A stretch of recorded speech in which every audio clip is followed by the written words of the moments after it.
एक बकरी थी और एक उसका मेमना। दोनों जंगल में चर रहे थे। चरते चरते बकरी को प्यास लगी, मेमने को भी प्यास लगी। बकरी बोली, चलो पानी पी आए। मेमने ने भी जोड़ दी, हाँ माँ, चलो पानी पी आए। पानी पीने के लिए बकरी नदी की ओर चल दी। मेमना भी पानी पीने के लिए नदी की ओर चल पड़ा।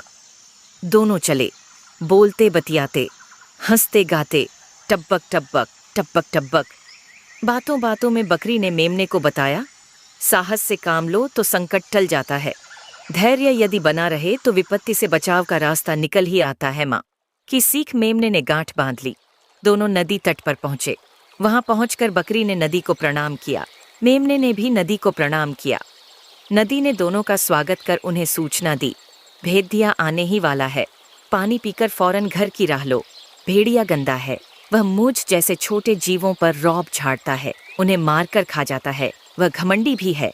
तुम उसे अपने पास क्यों आने देती हो? पानी पीने से मना क्यों नहीं कर देती? मेमने ने नदी से कहा। नदी मुस्कुराई और बोली, मैं जानती हूँ कि भेड़िया गंदा है। अपने से छोटे जीवों को सताने की उसकी आदत मुझे जरा भी पसंद नहीं है, पर क्या करूं? वह जब भी मेरे पास आता है प्यासा होता है। प्यास बुझाना मेरा धर्म है, मैं उसे मना नहीं कर सकती। बकरी को बहुत जोर की प्यास लगी थी। मेमने को भी बहुत जोर को प्यास लगी थी। दोनों नदी पर झुके। नदी का पानी शीतल था, साथ में मीठा भी। बकरी ने खूब पानी पिया, मेमने ने भी खूब पानी पिया। पानी पीकर बकरी ने डकार ली। पानी पीकर मेमने को भी डकार आई। डकार से पेट हल्का हुआ तो दोनों फिर नदी पर झुक गए और पानी पीने लगे। नदी उनसे कुछ कहना चाहती थी, मगर दोनों को पीते देख चुप रही। बकरी ने उठकर पानी पिया, मेमने ने भी उठकर पानी पिया। पानी पीकर बकरी मुड़ी तो उसे जोर का झटका लगा। लाल आंखों, राक्षसी डील डॉल वाला भेदिया सामने खड़ा था। उसके शरीर का रक्त जम सा गया।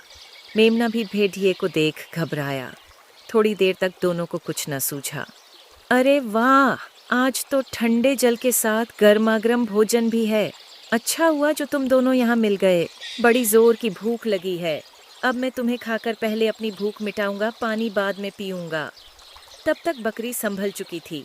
मेमना भी संभल चुका था। छी छी, कितने गंदे हो तुम। मुंह पर मक्खियां भिन भिना रही हैं। लगता है महीनों से मुंह नहीं धोया। मेमना बोला। भेदिया सकपकाया और बगले झांकने लगा।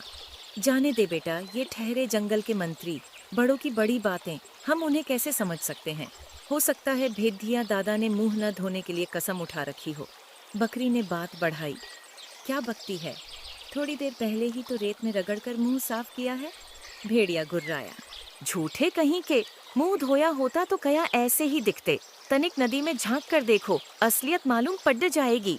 हिम्मत बटोर कर मेमने ने कहा। भेदिया सोचने लगा। बकरी बड़ी है, उसका भरोसा नहीं। ये नन्हा मेमना भला क्यों झूठ बोलेगा? रेत से रगड़ा था, हो भी सकता है वहीं पर गंदी मिट्टी से मुंह सन गया हो। ऐसे में इन्हें खाऊंगा तो मुंह की गंदगी पेट में जाएगी। फिर नदी तक जाकर उसमें झांक कर देखने में भी कोई हर्ज नहीं है। ऐसा संभव नहीं कि मैं पानी में झुकूं और ये दोनों भाग जाएं। भाग कर जाएंगे भी कहाँ? एक झपट्टे में पकड़ दिए चलूंगा।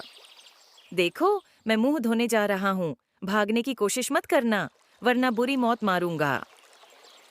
भेदिया ने धमकी दी। बकरी हाथ जोड़ कर कहने लगी, हमारा तो जन्म ही आप जैसों की भूख मिटाने के लिए हुआ है। हमारा शरीर जंगल के मंत्री की भूख मिटाने के काम आए। हमारे लिए इससे ज्यादा बड़ी बात भला और क्या हो सकती है? आप तसल्ली से मुंह धो लें। यहाँ से 20 कदम आगे नदी का पानी बिल्कुल साफ है, वहाँ जाकर मुंह धोइए। विश्वास न हो तो मैं भी साथ में चलती हूँ। भेदिये को बात भा गई।